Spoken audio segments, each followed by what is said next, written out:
Nirvana's smiley face logo is one of the most simple band logos out there, yet it's also one of the most recognizable. That black and yellow happy face with crossed-out eyes has been a tried-and-true t-shirt design for edgy teenagers and cool dads ever since the early 90s.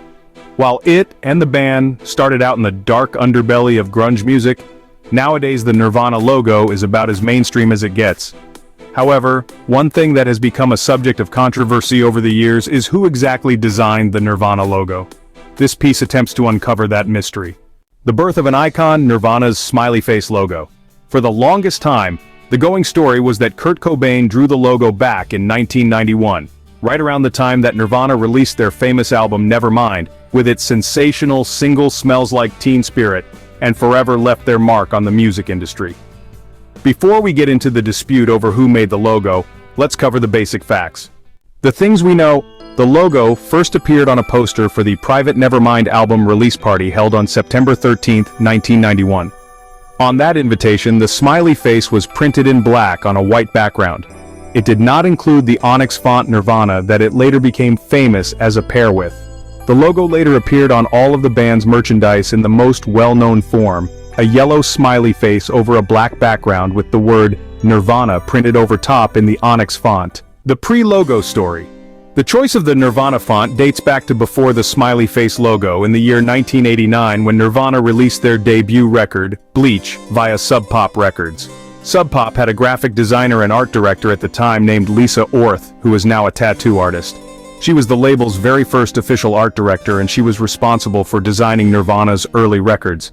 When she was asked to design the cover for Bleach, she paid typesetter Grant Alden $15 to use whatever font he had programmed into his machine at the time. Onyx was the one he spat out. That was good enough for Orth. In her eyes, she was making an album cover for some no-name band, and she didn't really give much thought to it. Today, of course, the Onyx font is famous for being the Nirvana font. It went on to be printed on almost all of their subsequent releases. Legal controversy. Now it's time to get into the juicy details. There has been an ongoing, controversial legal battle between fashion designer Marc Jacobs, who released a collection called Redux Grunge in 2018, that includes a spin-off of the Nirvana design that he crafted with some slight alterations.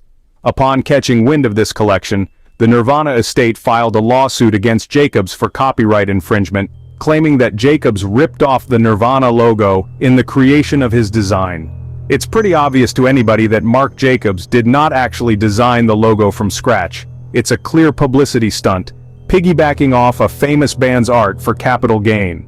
The case has yet to reach a verdict on whether or not Jacobs will be found guilty of copyright infringement. It was delayed in 2020 due to COVID, and as of my updating this post in September 2023, still has not gone to trial. However, this legal battle has brought to light new information about the creation of the Nirvana logo, bringing to question the common assumption that it was created by Kurt Cobain himself. The late claim Robert Fisher enters the stage.